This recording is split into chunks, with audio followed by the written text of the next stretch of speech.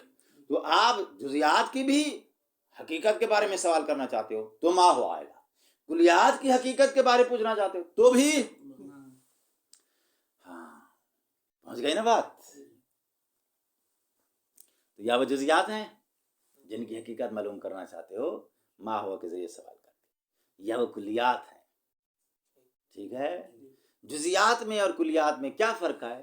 کہتا ہے جزئیات میں احتمال ہے سارے ایک ہی ماہیت تامہ کے تحت درج ہوتے ہوں افراد جن کے بارے میں تم معلوم کرنا چاہتے ہیں. ٹھیک. لیکن اور یہ بھی احتمال ہے کہ کچھ افراد آپ نے اس ماہیت کے تحت درج ہونے والے لے لیے ہیں، کچھ افراد آپ نے کسی اور ماہیت کے تحت درج ہونے والے لے لیے ہیں. ہو سکتا ہے آپ دونوں آپشن آپ کے پاس سوال کرنے والے کے پاس ہو، مفتوح ہے. ٹھیک ہے. لیکن جب کلیات کے بارے میں سوال کیا جاتا ہے تو دائماً وہ کلیات کیا ہوتی ہیں؟ متعددۃ الحقائق ہوتی ہیں، کیونکہ ہر کلی کی حقیقت دوسری کلی کی حقیقت سے ڈیفرنٹ ہے نا. اس کے اندر بھی آپ سیم سچویشن لے کر آؤ گے. معذرت چاہتا ہوں جلدی ہو گئی ہے.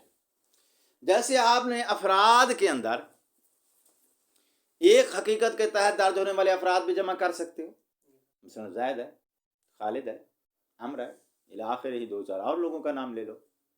تو ایک ہی حقیقت کے تحت درج ہونے والے افراد کے متعلق آپ نے سوال کیا. اور یہ بھی ہو سکتا ہے آپ ان افراد کے تحت کسی اور نوع کے افراد دو چار ملا لو. سوال کرنے والے پر پابندی تو نہیں ہے کہ بھائی صاحب صرف یہی سوال کر. سوال کرنے والے نے اپنی حسب احتیاط سوال کرنا.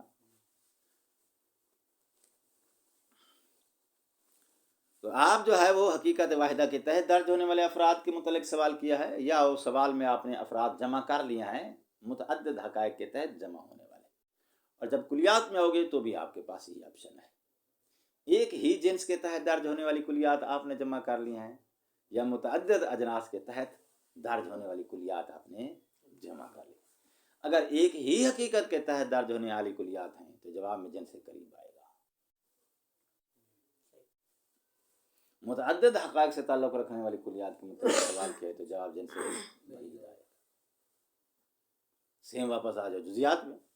جزیات میں آپ نے ایک ہی حقیقت کے تحت درج ہونے والے افراد کے متعلق سوال کیا ہے تو پھر ان کی 9 جواب میں بولی جائے گی. اور اگر افراد آپ نے متعدد جمع کر لیے ہیں تو پھر جواب میں جنس آئے گی. مثلا زید بکر خالد کے ساتھ تم جو ہے وہ فرس کھڑا کر دیتے ہو، غنم کھڑی کر دیتے ہو، آپ جواب میں انسان نہیں بول سکتے، جواب میں آپ کو جنس بولنا ہوگا.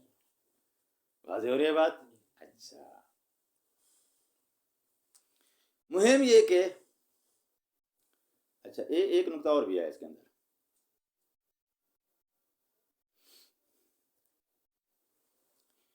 ایک ہے کثرت بالعدد اور ایک ہے کثرت بالحقیقت. ٹھیک ہے. کثرت بالعدد یعنی زید آئے، خالد آئے، بکرا ہے، یہ سارے جو ہیں عدد میں کثیر ہیں، یہ حقیقت میں کثیر نہیں ہے. حقیقت میں سب کیا ہیں؟ متحد ہیں. تو یہ کثیر بالعدد متحد بالحقیقت. حقیقت میں سب کیا ہیں؟ یہ متحد ہیں کیونکہ ان کی حقیقت سب کی ایک ہے. عدد میں یہ کیا ہیں؟ کثیر ہے.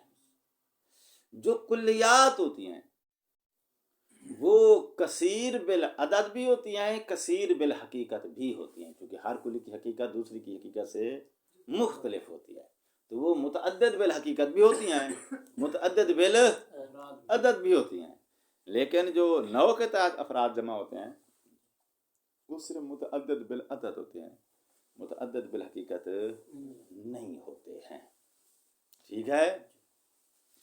اس لیے اب ساری تعریف جنس کی اور نو کی تقریباً سیم آئے گی، نو بھی کلیہ ہے، جنس بھی کلیہ ہے، یہ بھی اپنی افراد کی حقیقت کو بیان کرتی ہے، وہ بھی اپنے افراد کی حقیقت کو بیان کرتی ہے، ٹھیک ہے۔ اور ابھی ہم نے آپ کو تمام المشترک بتایا نا، جنس سے قریب جو ہوتی ہے تمام المشترک کے ساتھ ساتھ تمام الحقیقت بھی ہوتی ہے، جس طرح نو تمام الحقیقت ہوتی ہے۔ فرق کیا ہے؟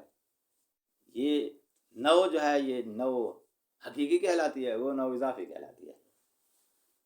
تو اب اضافی اور جو کہ حقیقی میں نے ابھی بیان نہیں کیا یہ نقطہ، جب بیان کریں گے تو پھر آپ کو بتائیں گے کہ وہاں جنس کے اندر لفظ تمام پھر دو بار آ جائے گا، ایک بار تمام المشترک، ایک بار تمام المحیت، کیونکہ نو جنس جو ہوتی ہے اس کے اندر دو رخ ہیں، وہ جنس بھی ہوتی ہے، نو بھی ہوتی ہے، جو اس کے تحت درج ہے ان کے لیے جنس ہے، اور جس کے تحت وہ درج ہے ان کے لیے وہ نو ہے۔ یہ نقطہ ابھی آئے گا، جب آئے گا تو پھر جو ہے وہ جنس کے اندر یعنی لفظ حیوان کے اندر لفظ تمام دو بار استعمال کریں گے۔ ابھی میں جنس کا تعارف دے رہا ہوں، جب جنس کا تعارف دے رہا ہوں تو ایز اے جنس جب ہم لفظ حیوان کو جو ہے وہ بولیں گے تو لفظ تمام آئے گا کہاں؟ تمام المشترک میں۔ ہم اس کا تمام الاشتراک دیکھ رہے ہیں، اس کا تمام المحیت ہونا ابھی ہم نہیں بیان کر رہے۔ یہ تمام المحیت ہونا کب بیان کریں گے؟ جب اس کو ہم پھر اس کی جو جنس ہے جب اس کے ساتھ اس کا ہم موازنہ دیں گے۔ تو ابھی ہم موازنہ کس کے مابین دے رہے ہیں؟ انسان اور حیوان کے مابین۔ تو اب انسان جو ہے یہ تمام الحقیقت ہے، حیوان افراد کا بعض الحقیقت ہے، ٹھیک، لیکن یہ بعض الحقیقت تمام المشترک ہے، بعض المشترک نہیں ہے۔ کیوں؟ اس لیے کہ جن سے قریب ہے، اور جن سے قریب کا اشتراک تمام ہو جاتا ہے انہی افراد کے اندر جن کے لیے وہ جنس ہے۔ جو جن سے بعید ہے اس کا بعض حصہ مشترک ہوتا ہے، بعض دیگر افراد کے اندر ہوتا ہے۔ بس ہو گئی بات، یہ ہے جی خلاصہ کلام۔ لیکن جو باضابطہ تعریف ہے ابھی تک ہم نے وہ بیان نہیں کی ہے، وہ کتاب سے ہی بیان کریں گے تاکہ درس آپ کو طویل نہ ہو جائے۔ عنایت کرو یار کتاب۔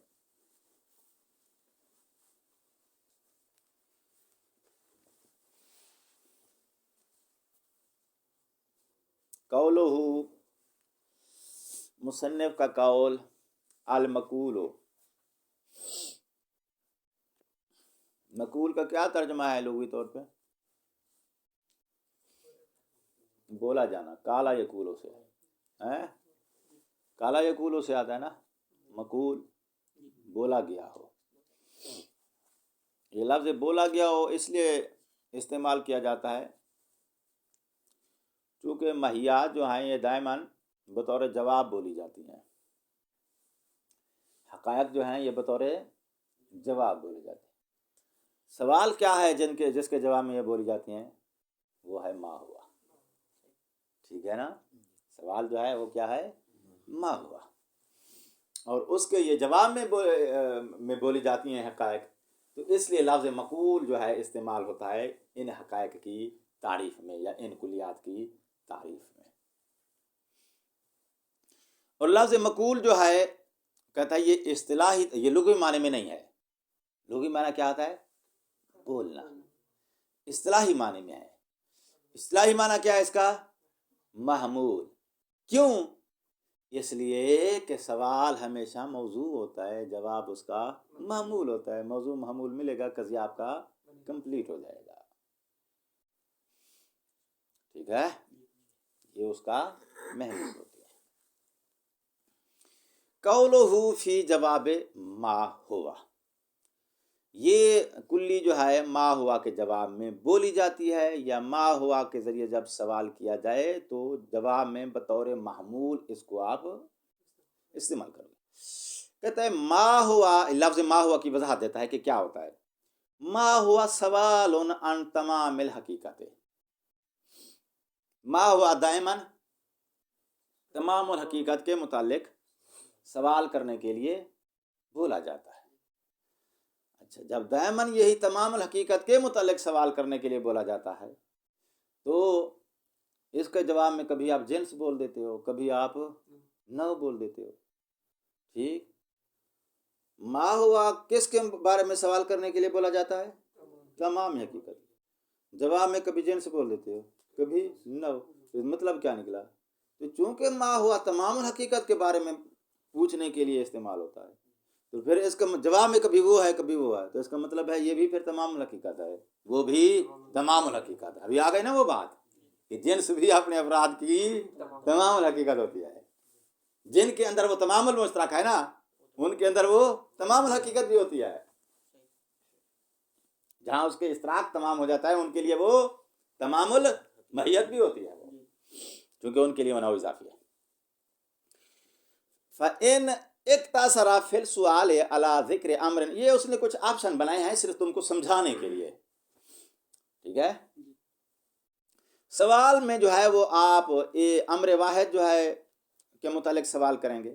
مثلا زید ما ہوا، کان السوال عن تمام المحیت المختصۃ بہ، تو مطلب یہ ہوگا کہ سوال کرنے والا تمام الحقیقت پوچھنا چاہتا ہے، لیکن تمام الحقیقت جو اس سوال میں رکھے ہوئے فرد کے ساتھ مختص ہے. فیقع النوع فی الجواب، تو نو جواب میں آئے گی ان کان المذکور امرا شخصیا. چلو میں اس کی تھوڑا مزید سلیس تصویر بنا دیتا ہوں. سنو، سوال کرنے والے نے سوال میں امر واحد رکھا ہے یا امور متعدد رکھے ہیں؟ امر واحد بد مقابل امور متعدد. امر واحد میں آ جاؤ. امر واحد یا تو جزئی ہے یا کلی ہے. ٹھیک ہے، امر واحد جزئی ہے تو جواب میں نو آئے گا. امور متعدد ہیں، سوری، امر واحد جزئی ہے تو جواب نو آئے گا. امر واحد کلی ہے تو جواب میں حد تام آئے گا.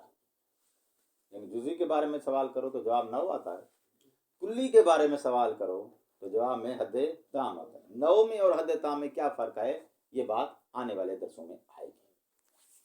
اچھا، یہ کب ہے؟ اگر وہ سوال میں امر واحد ہے. اگر امور متعدد ہیں تو امور متعدد میں یا وہ سارے جزیات ہیں یا وہ کلیات ہیں.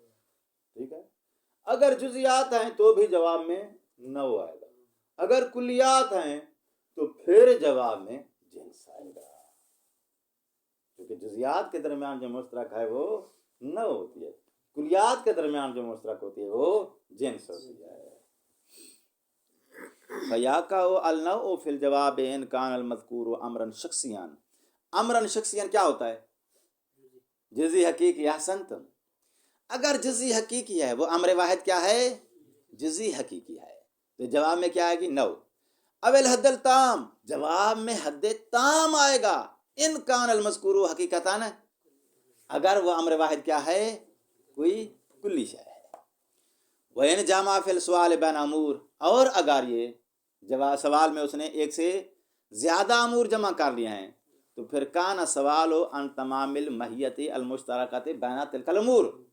تو اب چونکہ امور ایک سے زیادہ ہیں سوال کے اندر، تو پھر سوال کرنے والا ایسی حقیقت کے بارے میں سوال کرنا چاہتا ہے جو ان کے درمیان مشترک ہے.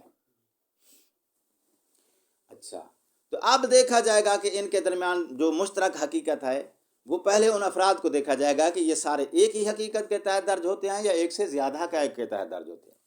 ایک ہی حقیقت کے تحت درج ہوتے ہیں تو جواب میں نو آ جائے گا. متعدد حقائق کے تحت درج ہوتے ہیں تو پھر جواب جنس آ جائے گا. اچھا، ثم تلک الامور ان کان متفقۃ الحقیقت، اگر ان متعدد امور یا متعدد افراد کی حقیقت ایک ہے، وہ سارے متفق ہیں ایک حقیقت میں، یعنی ایک ہی تمام المحیت کے تحت درج ہوتے ہیں، تو کان المسئول، تو اس کا مطلب یہ ہے کہ سوال کرنے والے نے جو پوچھا ہے یا جو سوال میں پوچھا گیا ہے وہ کیا ہے؟ تمام الحقیقت المتفقۃ المتحدۃ فی تلک الامور. ایسی محیت کے بارے میں آپ سے وہ شناخت چاہتا ہے جو ان کے درمیان کیا ہے؟ متفق طور پہ پائی جاتی ہے.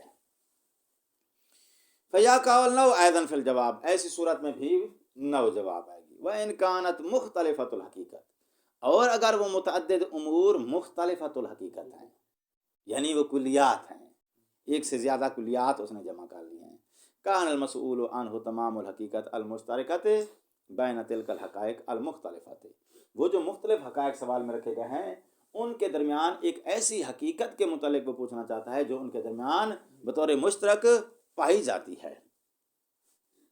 وقد عرفت ان تمام الذات المشترک بین الحقائق المختلفۃ هو الجنس، اور آپ تقسیم حصری کے دائرے میں ضمن میں جان چکے ہیں کہ جو متعدد حقائق کے درمیان مشترک ذاتی ہوتی ہے وہ جنس ہوتی ہے۔ اتفاق یا کا الجواب ہو پھر الجنس، جواب میں جنس واقع ہوگی، فل جنس ہو، تو اب نتیجہ یہ نکلا لا بد ان یا کا جوابان، جنس بطور جواب واقع ہوتی ہے کب؟ ان، لفظ ان سوال کی طرف اشارہ ہے، جب سوال کیا جائے اور سوال میں جمع کر لیا جائے ایک ماہیت کو اور اس ماہیت کے غیر دوسری ماہیت کے کچھ افراد کو، ان الماہیت و ان بعض الحقائق، حقائق ترجمہ کس کا ہے؟ حقیقت کا ہے، لفظ حقیقت ہٹا دو، ان بعض الماہیات المختلفۃ، کل ہم نے کیا کہا تھا؟ حقیقت، ماہیت، ذات، نو، لفظ چار ہے، ایک ہی چیز ہے۔ حقائق المخالفہ، مخالفہ یعنی المتباینہ، اس کے ساتھ جو تباین رکھتے ہیں،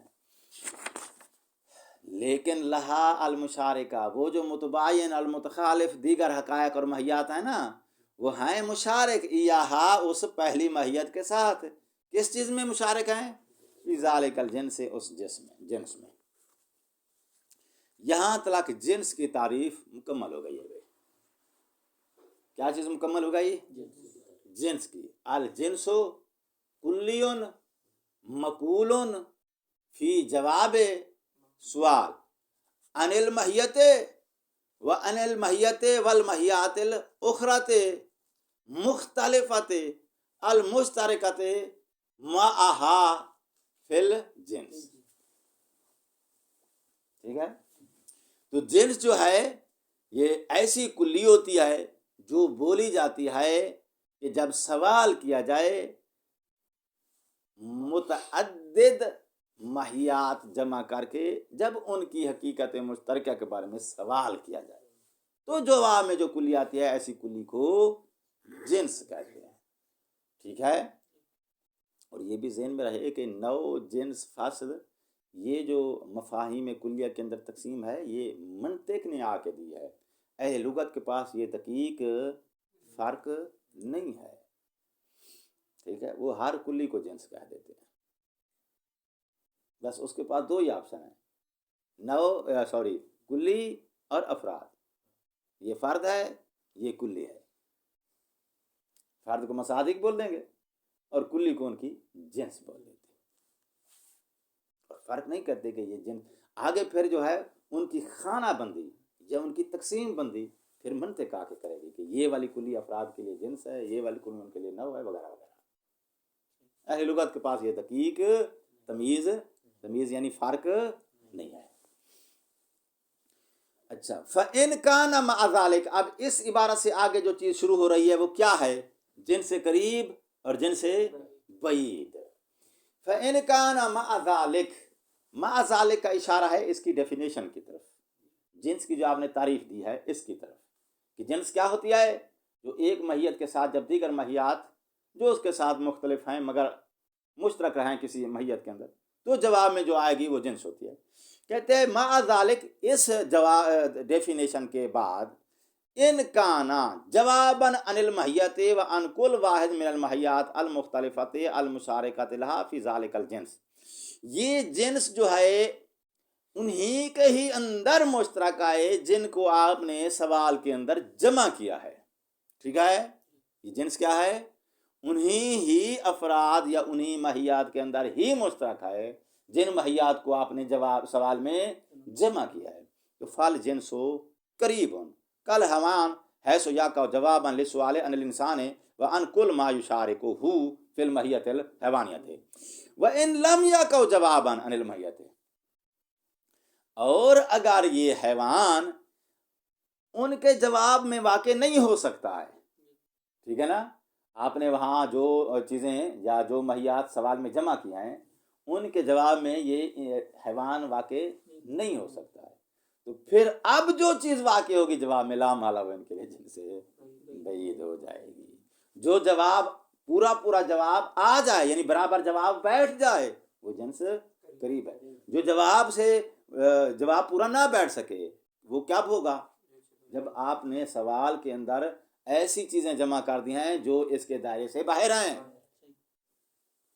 ٹھیک ہے نا؟ مثلا پودے نباتات آپ نے ساتھ کھڑے کر دیے ہیں، تو اب جو ہے سوال آپ کا حیوان کے دائرے سے بڑھ گیا، جب بڑھ گیا تو اب حیوان جواب میں نہیں آئے گا، نہ آنے کی صورت تو اب جو آ جائے برابر جواب کے جنس قریب، جو برابر نہیں آ رہی نہ آنے کی صورت میں اب جو آپ جواب لاؤ گے وہ ان کے لیے جنس بعید ہو جائے گی۔ فی ذالک الجنس فالجنس البعید کالجسم حیث یقع جوابا عن السؤال بالانسان والحجر والفرس ولا یقع جوابا عن السؤال بالانسان والشجر والفرس۔ تو اگر آپ وہاں رکھتے ہو شجر اور فرس کو، ولا یقع جوابا عن السؤال بالانسان والشجر والفرس، انسان فرس شجر، اگر یہ تین چیزیں رکھتے ہو تو جواب میں حیوان واقع نہیں ہوگا، ٹھیک ہے؟ شجر، انسان، فرس، یہ اگر رکھتے ہو تو حیوان جواب میں کیوں؟ اس لیے کہ آپ نے سوال میں شجر کو ساتھ کھڑا کر دیا ہے اور یہ سوال کا دائرہ حیوان سے بڑا ہو گیا، تو اب انسان حیوان جواب واقع نہیں ہو سکتا ہے۔ جواب واقع نہ ہونے کی صورت میں ہم کو اب پھر بعید سے کوئی اور مفہوم لانا پڑے گا جو جواب کی مقدار کو پورا کرے، تو چونکہ اب جواب کی مقدار